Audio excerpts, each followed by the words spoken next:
Without further ado, I think we should start the afternoon session, and maybe nothing will go wrong, you never know. In any case, I can already announce that this evening after the session, the Cyber Cafe will be open and you will forget all about what happened this morning.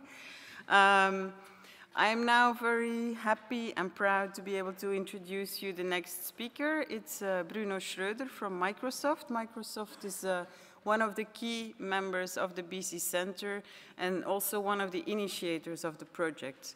So he will tell you more about his experience and then about the Belgian CyberSecurity Guide, of which I hope you already all have a copy. And if not, please go and get a copy outside.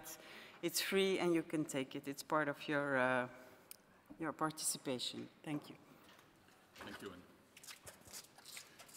Yes, so first B-CCENTRE, and indeed I was right there at the beginning of the project. In fact, I was the first private partner that was being asked by Stéphane de Klerk, the Minister of Justice at that time, to contribute to this project. And in fact, Microsoft has been supporting most of these centers in the different countries of Europe, because we noticed through our activity that it was absolutely mandatory to have to stimulate the training and to have an organization in each country where people can gather, share expertise, and where a sort of independent organization can be in a much more confidential way in contact with all the possible contributors to the expertise. This expertise, this feeding of the knowledge in the fight against cybercrime is something that is absolutely fundamental.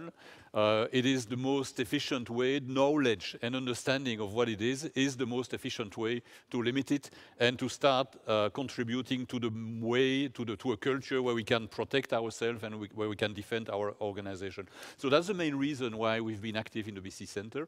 And I must say we've not been disappointed. So the work that has been done during the duration of the project has indeed reached this objective. And we've noticed major improvement in the level of understanding of a number of people we are speaking to when we are confronted with an incident or with a case.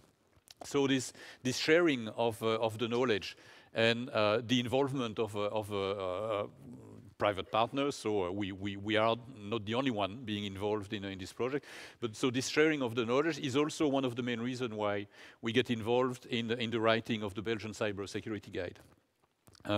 Which is another initiative where we were together. So why this Belgium CyberSecurity Guide? But exactly the same reasons. We notice more and more that the threat landscape has changed, that what happened to be some sort of vague attacks against almost anyone with no specific target has changed into something that is now much closer to organized crime with very efficient people on the other side and very creative people.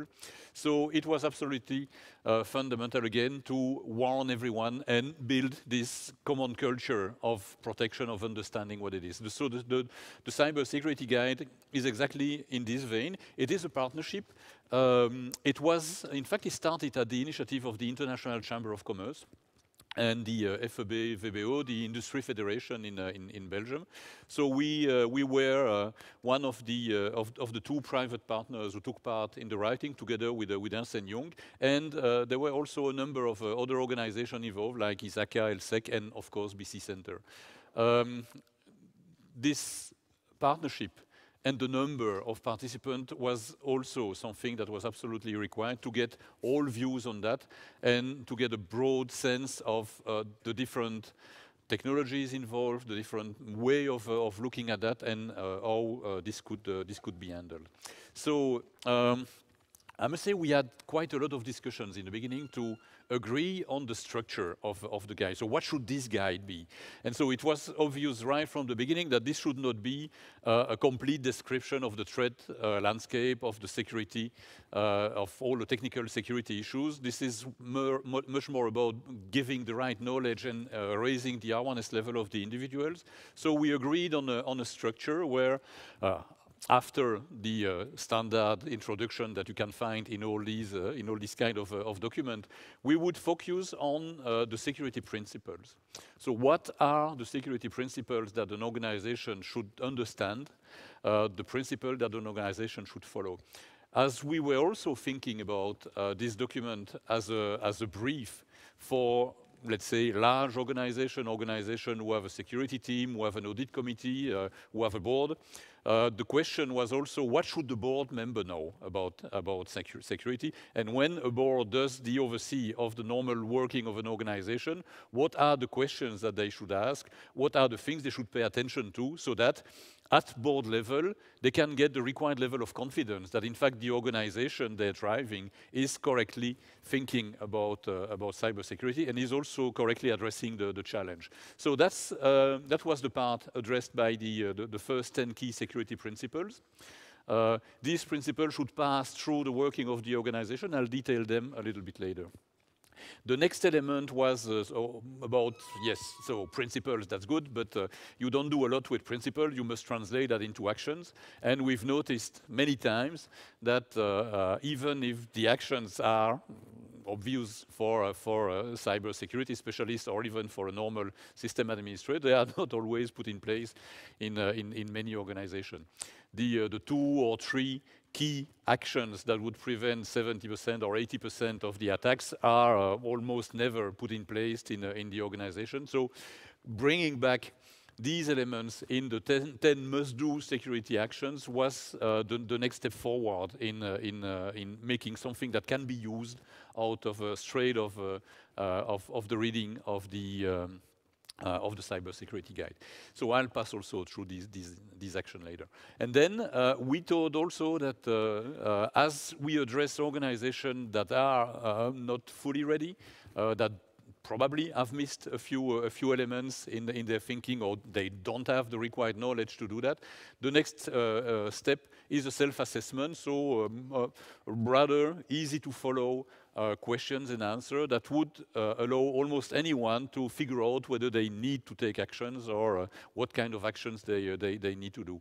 And then quite traditionally, we ended up with case studies and resources. The funny thing about case studies, and this brings me back to the level of awareness that we must create, and the reason why we should have in every country, and we should have always a B-CCENTRE or initiatives like that, comes from the fact that, well, none of the organization we knew had a security incident that were in the press with a security incident, so it was public. None of these organizations agreed to be mentioned as a case study. And we ended up building anonymous cases that resembles a number of cases that were there. But this absence of willingness to share experience, to be clear about that, is one of the fundamental reasons why we need to continue the kind of activities B-CCENTRE and the kind of the guides are promoting. Because if we don't share the cases, if we don't truly accept to share the learnings that we have, if the organization don't do, of course, we will not contribute to increasing the level of awareness. We will not contribute to a global understanding of how this kind of things can happen in organizations that you could think of are correctly equipped with the right people to handle this security and still get under attack. This very reason was a bit astonishing for us, because we had a case of an organization that was making a conference about their case a few months before the guide was published, but anyway, nevertheless refused to have their name associated with the same case studies in the document. So, what are the 10 basic principles that we promote through this guide? The first one is vision, and by vision we mean by that that it should not be absolutely limited to a deep obsession with protection. The information technology we have, it is part of the working of an organization, but it is a technology that is there to help the organization achieve its objective. So when thinking about the security policy, we must look beyond the technology. We must really look at the entire organization and how it works. Many many organizations still don't do their risk assessment correctly, and they may have some technological measure in place, but they will be lacking the policy or the control of the access to information, or even the classification of the information that is there. So looking beyond the technology is an important element. The second element is that the compliance is not enough, because it's really about being ready and being able to defend, protect, and react against the threat. So if this becomes a scorecard, it will completely miss the objective. So it's really something that must transform the organization. So it must be translated into a global information security policy. And it's information security, it's not IT security policy. So the vision is about really getting broad on what it is and thinking about the entire organization and the different way into which it can be protected. And we also know that quite a significant number of these attacks start with social engineering, for example, which have nothing to do then with technological measures. So vision was a very important element, and even more important when thinking about the board, thinking about an executive committee in a large organization. So this is where it should start. The second set of principles had to do in a much more classical way with the organization and the processes that are there. As the vision was focused on getting a global view, starting right from the board, ensuring top management commitment was the next obvious principle in there. It is not something that should reside with a small dedicated group. We all know the security specialists who have to fight against a number of management layers because they're not understood or because they don't get the capability or the action means they require to do that. So getting top management involvement in that and getting the top management aware that it is important is a very important factor. Since we have written the guide, it's becoming a little bit easier because there has been a number of cases where top executives have been fired following a security breach. And maybe the recent Sony case will probably help making a lot of top managers really aware that in fact their job is at stake in these kind of things. So top management commitment. The second principle was to have a visible security role, and by visible, it means someone that is in charge and someone who's known to be in charge at all levels of the organization. So that this person is clearly identified and is not only embedded or hidden in the lower layer of an IT organization or whatever kind of organization. This person must really become the emblematic person in charge of the security. The last principle on the processes was more about outsourcing and the different way operations can be handed over to different organizations. It's the fact that it must remain secure is also very important. You certainly remember Target in US. So this retail chain, they've been attacked after one of the contractors in charge of the air conditioning. So one of the subcontractors in charge of air conditioning was breached, and it's through the credential they got to the subcontractor that they were able to gain access to the systems of Target. So in a world where organizations are more and more relying on external partners, and you know the cloud, which is really taking over now on all organizations, really getting this aspect also under control is something that is very fundamental. The third kind of principle is the mindset. So how should I look at this security environment? How should I look at the things I should do to protect myself? And the first element is that security is not something that should be a deterrent to change and to innovation. Security, we have these security challenges. We are confronted now because we are using, in fact, a productivity tool, which is IT. So IT allows organizations to be more productive, to just reach out to a larger number of organizations, to completely change a number of processes. So if security is something that stops this innovation being effective, we are certainly missing something. So the right mindset is that security, in fact, and a good way of looking at security is the basis. It is the foundation of being able to just change and continue and bring innovation into the organization by really mastering in a good way the consequences and the implication of an organization that is ever transforming.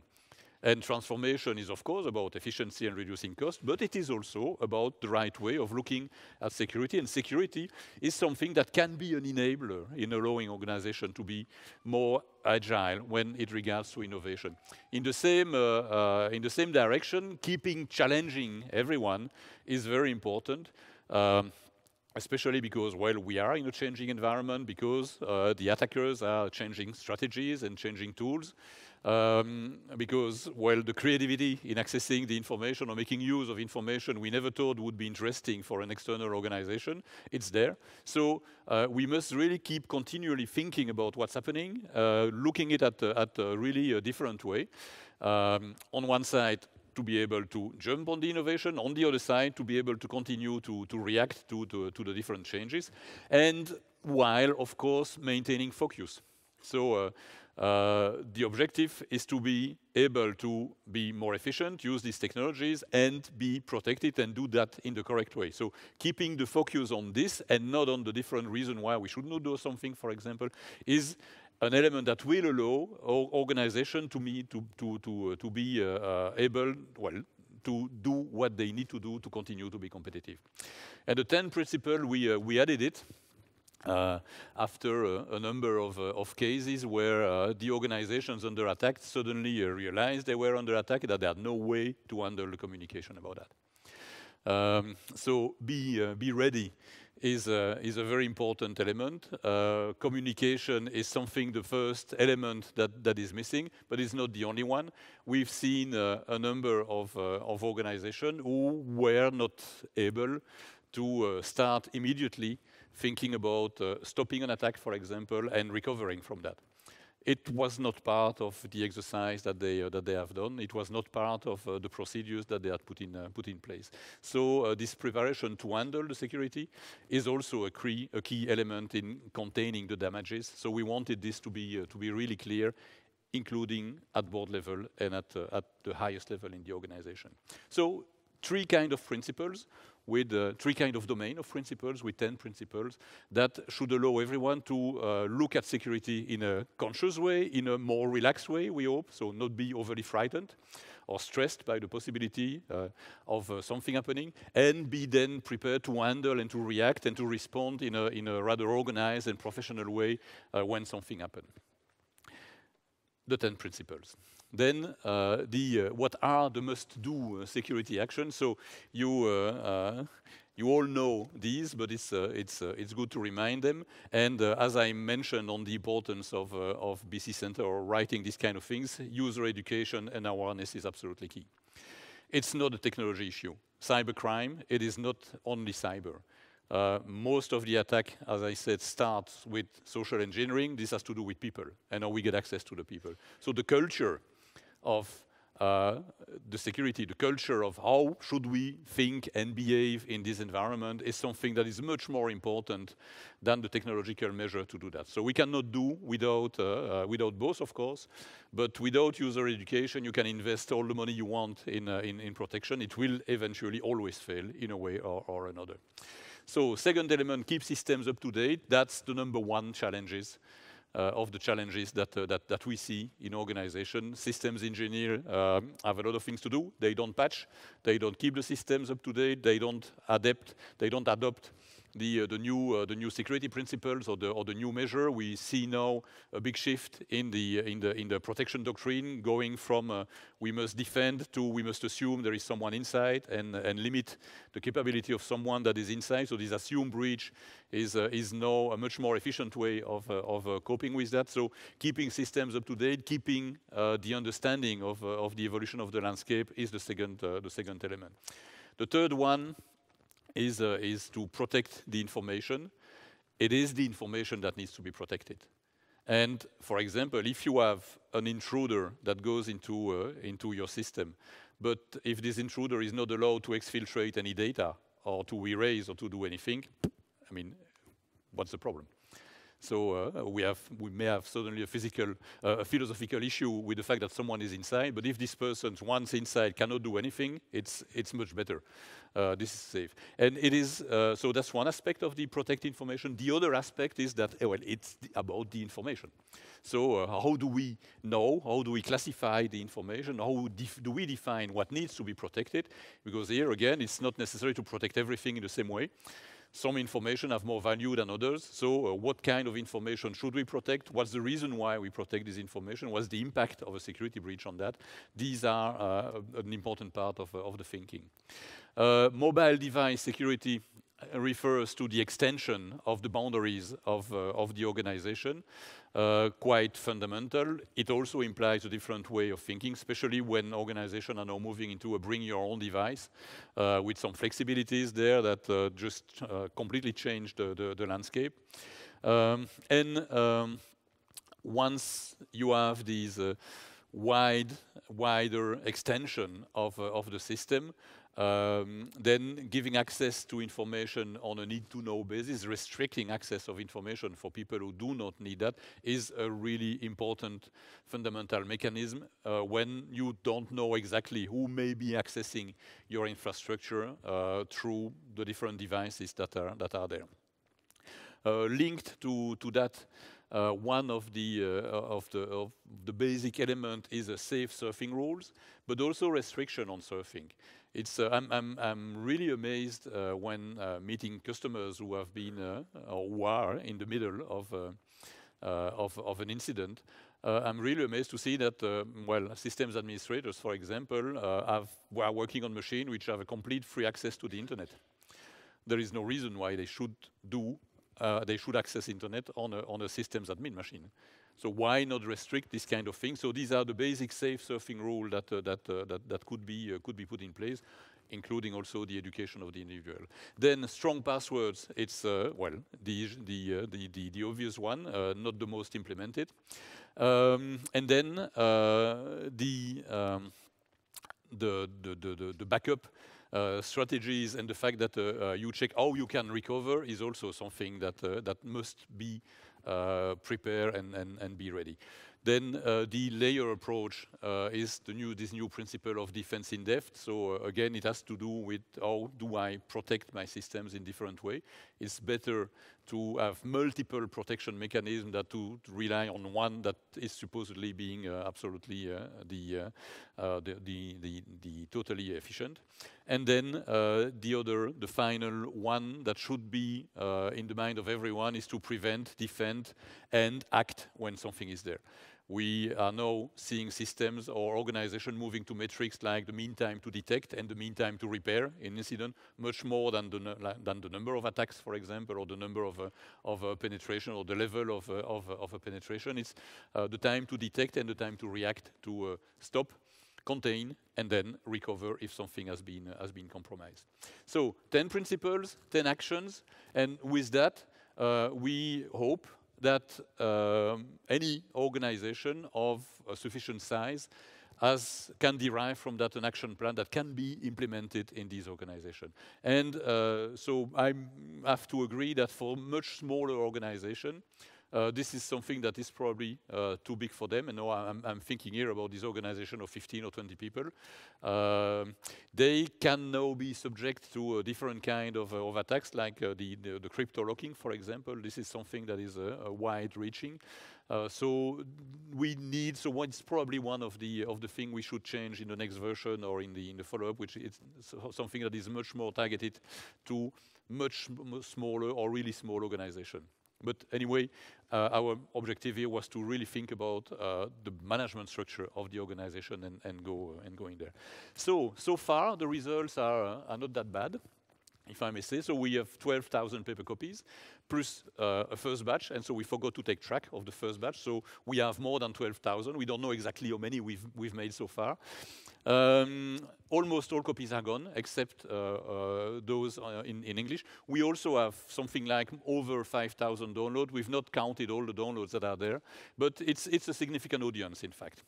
And an important element also of the guide is that, in fact, extract of the text can be reproduced by anyone. provided it is for non-commercial use. So if it's for commercial use, you can always contact ICC or the copyright holders. But we also want this material to be easily reusable by other organizations in a prevention and awareness mode. So quite good result. We had a very good feedback on the paper. And, well, my last word of conclusion is, well, it's there. So if you don't have it, Anne told you to take a copy that is there. If you don't want a copy, you can download it here. So the link is there. The 3 versions are there. So even if we are out of print for the French or Dutch-speaking version, on the download, we still have them. So please don't hesitate to go there. And I'll conclude my presentation with that. Now, if you have questions, don't hesitate. It's the moment. No question? Comment, maybe? No? Anyone disagreeing with the approach or principle? No? You're all okay? Good. Fine. So, Anne, we've won 2 or 3 minutes.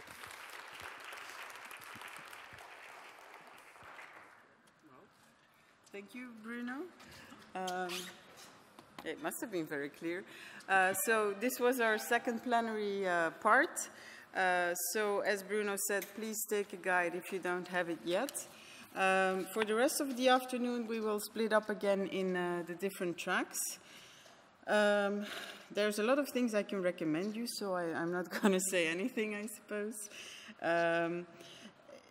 I just want to say that when you leave the room, you will be handed over an evaluation form for the day. So please fill it out carefully so that we get your feedback on the different sessions and that we know what was interesting and that we can learn from your evaluation. So